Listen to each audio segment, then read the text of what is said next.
This is the Pontiac Aztek. It is, according to Time magazine, the Daily Telegraph, and just about every person with eyes, one of the worst cars ever made. It is a pop culture punchline, a synonym for failure. The car that famously became a symbol of pathetic suburban mediocrity in the TV show Breaking Bad. The Aztek is, without a doubt, the most hated, mocked, and ridiculed car in modern history, and its failure was so spectacular that it is often cited as a key player in the death of the entire 84-year-old Pontiac brand. For over 20 years, the verdict has been unanimous: this is the worst car ever made. But let's really think about that. What if we were to design a new car today, in 2025? It would need a high, commanding seating position. It should probably have an automatic all-wheel drive system for all-weather confidence. It needs to have a car-like ride, not a rough truck-like one.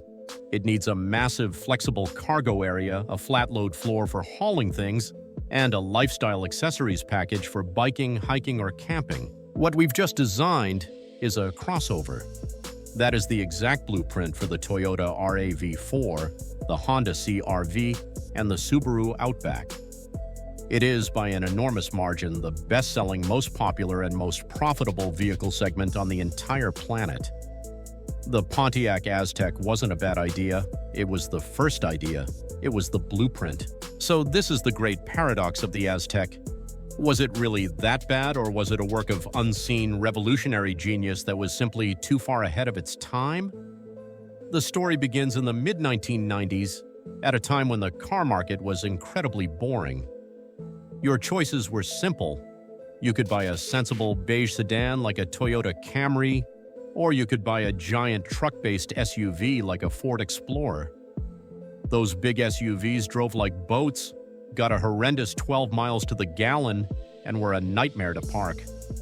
A team of forward-thinking designers at GM saw a massive gap in the market: Generation X. These were new, young, active buyers who didn't want their dad's boring sedan or his gas-guzzling truck-based SUV. They wanted something different, something that reflected their lifestyle. So that team, led by a designer named Tom Peters, designed this, the 1999 Bear Claw concept car. And it was cool. It was bright yellow, aggressive, wide, and futuristic. It looked like a rugged lunar rover.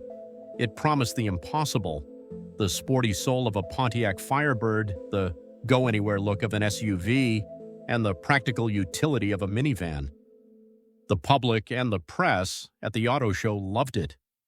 The brief was simple: build the most versatile vehicle on the planet. GM management, seeing a new untapped billion-dollar market, greenlit the project immediately. This is where the genius died. This is the smoking gun. To save money, GM management, in their infinite cost-cutting wisdom, forced the designers to use the existing U-body minivan platform. This was the chassis that underpinned the bland, underwhelming Pontiac Montana and Chevrolet Venture minivans. This was the fatal, irreversible mistake. You have to understand what this means. The entire engineering of a car, where the wheels go, how high the roof is, how wide the car can be, is dictated by the platform. The Bear Claw concept was wide, low, and aggressive, with its wheels pushed out to the corners. The minivan platform was tall, narrow, and had an awkward long front overhang. The proportions were all wrong. The designer's vision was destroyed. Forced onto this narrow, tall, awkward platform, the designers panicked. They tried to add the ruggedness from the concept back onto the minivan shape. The result? That infamous cheap gray plastic cladding. On the wide concept, it looked tough. On the narrow minivan body, it just looked like a desperate plastic bandage. Then the brand managers got involved. The Pontiac brand team demanded their signature split grille, a design element from their sports cars. But it was never designed to be on a tall, narrow front end. It was, quite literally, forced on, creating the infamous pig snout look. And finally, the cost cutters came for the interior. The cool, futuristic, driver-focused cockpit from the concept was thrown in the trash. It was replaced with a hard, cheap gray plastic dashboard from a $15,000 Pontiac Grand Am. The result was a compromise of a compromise of a compromise. It was a car designed by a committee that was trying to build a spaceship on a minivan's budget. The engineers knew it looked terrible. But the committee had spoken, the budget was set, the platform was locked. The Aztek was a guaranteed failure before the first one even rolled off the line. But here's the part the ugliest car lists never ever talk about. What if you ignored the looks and just used the car? What you found was brilliant. Buried beneath that ugly plastic was some of the most innovative, versatile, and forward-thinking engineering of its time. Let's start with the interior. It was a work of versatility genius. The rear seats, which weighed a hefty 40 pounds each, could be removed in seconds, creating a perfectly flat cargo floor. The cargo area was massive, 94 cubic feet. It was designed to perfectly fit a 4x8 sheet of plywood, the gold standard of utility.